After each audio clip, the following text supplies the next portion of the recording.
Terkait kisruh perebutan kekuasaan Pasar 16 Ilir antara perusahaan daerah atau PD Pasar Palembang Jaya dan PT Ganda Tahta Prima atau GTP pada Senin lalu terus meruncing setelah PD Pasar Palembang Jaya melibatkan personil Polda Sumsel yaitu Kompol A dan diduga melakukan tindakan yang tidak menyenangkan kepada pihak PT GTP.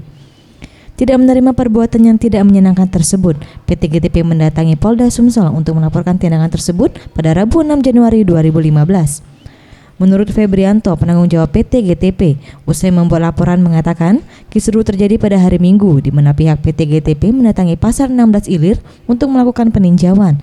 Namun terjadi adu argumen dengan pihak PD Pasar terkait masalah retribusi pedagang, namun salah seorang yang diduga personel Polda Sumsel melakukan tindakan yang tidak menyenangkan terhadap dirinya.